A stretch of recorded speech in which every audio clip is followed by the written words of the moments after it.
Hello, grade sixes. I hope you had a good weekend.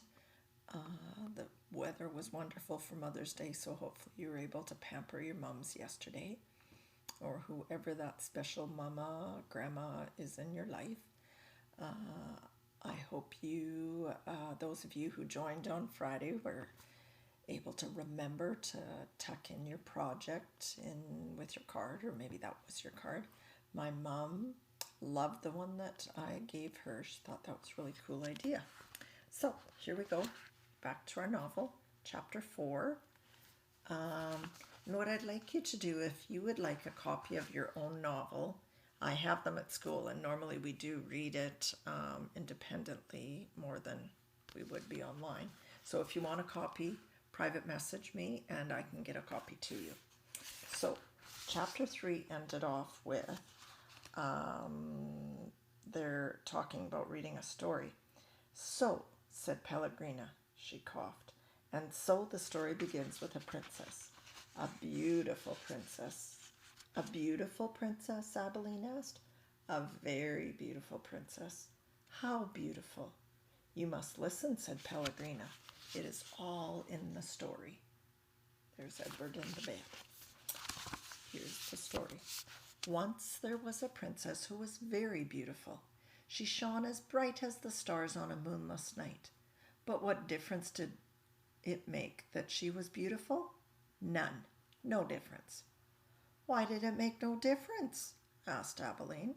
Because, said Pellegrina, she was a princess who loved no one and cared nothing for love, even though there were many who loved her.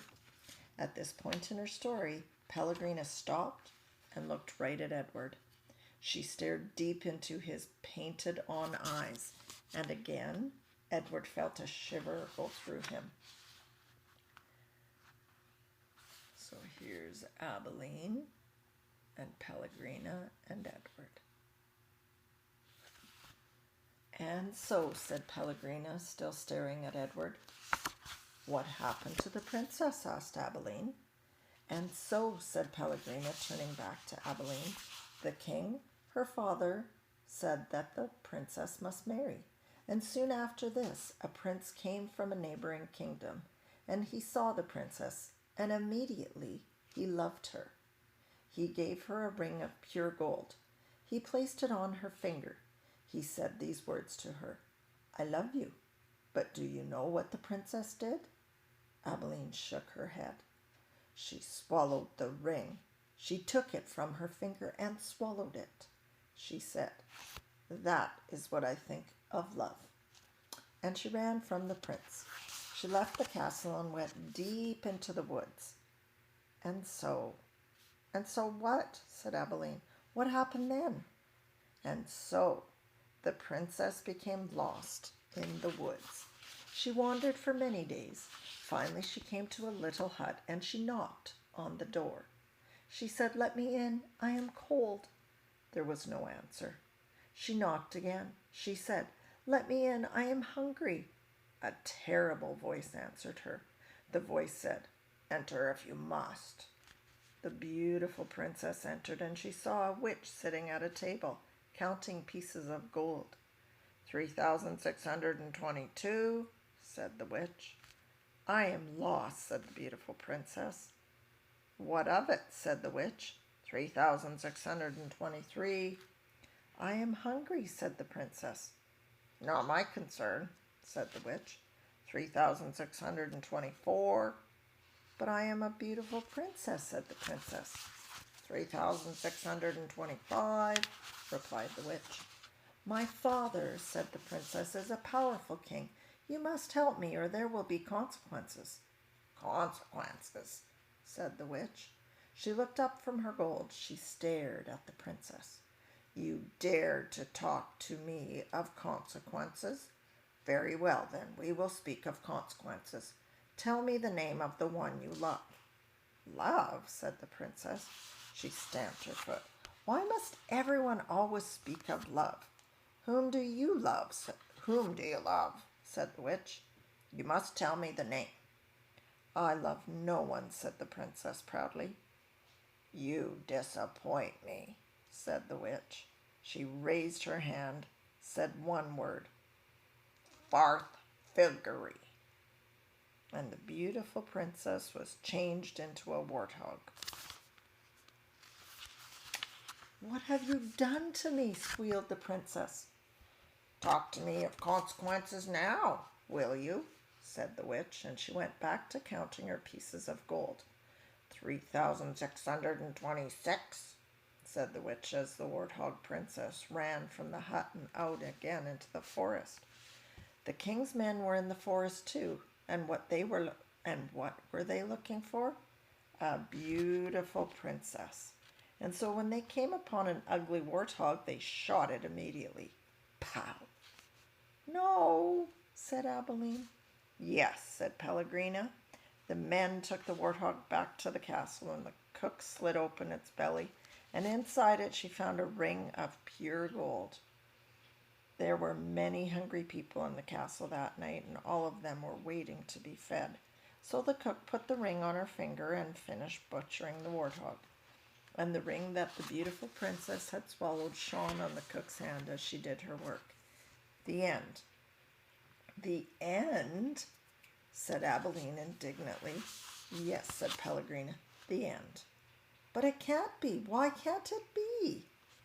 "Because it came too quickly, because no one is living happily ever after. That's why." "Ah, and so," Pellegrina nodded. She was quiet for a moment. "But answer me this. How can a story end happily if there is no love? But, well, it is late, and you must go to sleep." Pellegrina took Edward from Abilene. She put him in his bed and pulled the sheet up to his whiskers. She leaned close to him. She whispered, "You disappoint me." After the old lady left, Edward lay in his small bed and stared up at the ceiling. The story, he thought, had been pointless, but then most stories were. He thought of the princess and how she had become a warthog. How gruesome, how grotesque, what a terrible fate. "Edward," said Abilene, "I love you. I don't care how old I get. I will always love you." "Yes, yes," thought Edward. He continued to stare up at the ceiling. He was agitated for some reason that he could not name. He wished that Pellegrina had put him on his side, so that he might look at the stars. And then he remembered Pellegrina's description of the beautiful princess. She shone as bright as the stars on a moonless night.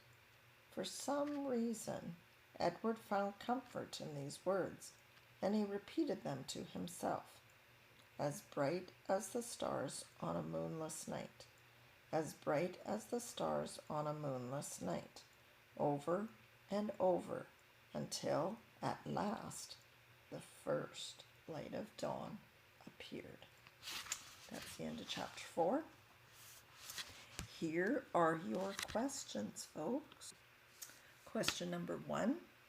What did the princess do with the ring? What did she do?